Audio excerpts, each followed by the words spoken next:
There's only been one Blade. There's only ever going to be one Blade. Well, that's not quite true now, is it, Wesley? Much like you forgot to pay the IRS, you seem to have forgotten there was another actor who donned the black trench coat, hunted vampires, and had a lot more screen time as the Daywalker than you.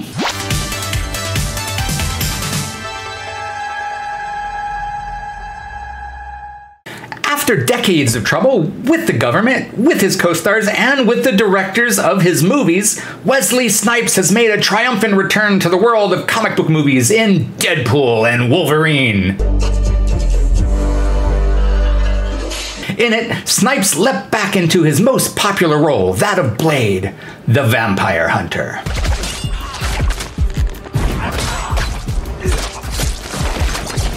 You all remember Blade, right? It was the second R-rated Marvel movie, the second successful Marvel theatrical release, both of those were The Punisher, and the second movie with Snipes vamping on screen.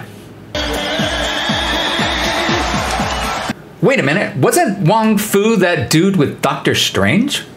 Just one.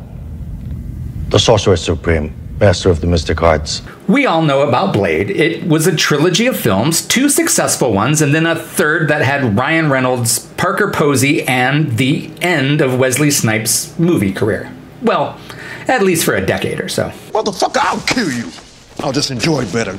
But what if I told you that Blade wasn't just a movie trilogy? Oh no! In 2006, there was a whole TV series starring Sticky Fingaz as Blade. Motherfucker, are you out of your damn mind?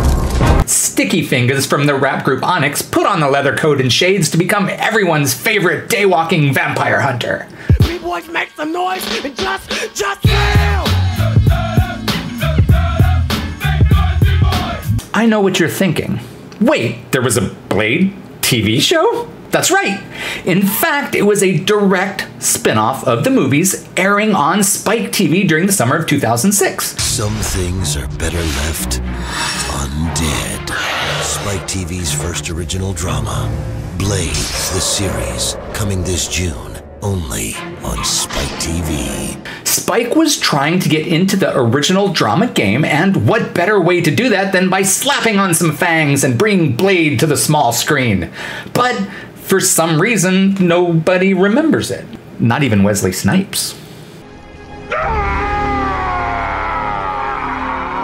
Let's do a little retro rewind here. The Blade movies were a massive hit.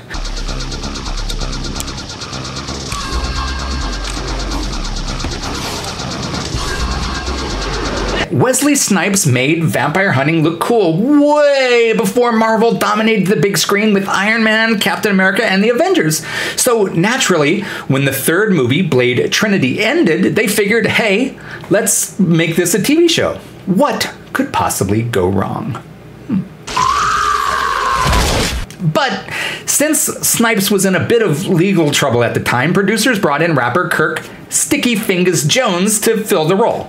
OG hip-hop fans know Jones from his time with Onyx, but most of us probably just remember him as Tyrone in Next Friday.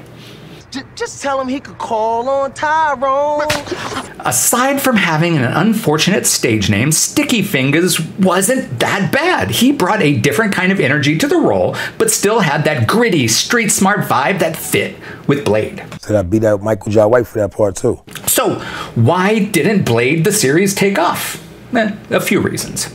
First off, Blade the series aired on Spike TV, a channel known more for showing reruns of cops and third-rate professional wrestling programs than for cutting-edge drama television. The show wasn't exactly set up for mainstream success. Second, the budget. Making a vampire show with all those fight scenes and special effects isn't cheap. Since Spike TV didn't have that fat HBO cash, the production value was, let's just say it didn't have a big movie feel.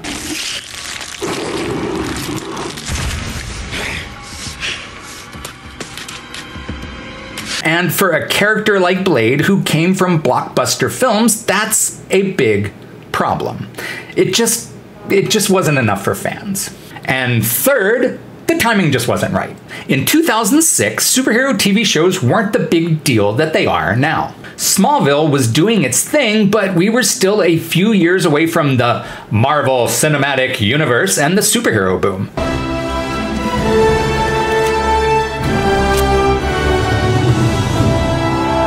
Spike TV was more of a niche channel, and Blade didn't grab enough of a fan base on cable to keep it alive.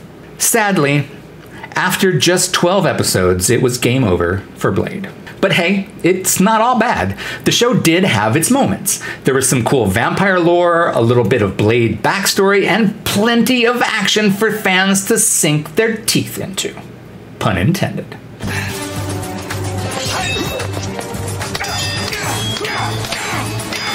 So why don't we remember this? Well, it's because it was overshadowed, not just by the man Wesley Snipes, but also by the huge controversies that tended to follow him around. His legendary issues on the set of Blade Trinity, issues that caused Trinity's planned spin-offs to be canceled, and his even more legendary legal troubles. It's hard to stand out in that kind of a mess. Plus, to be fair, Wesley Snipes' Blade was too iconic, and the TV show just didn't have the same bite.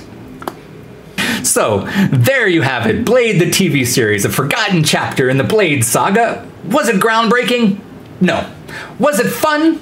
Definitely. And even though it wasn't the hit that the fans were hoping for, it deserves a little more love. Who knows? Maybe one day we'll see Blade back on TV, and maybe, just maybe, Sticky Fingers will make a cameo. Stranger things have happened. I mean, Snipes came back, and if he can do it, anybody can.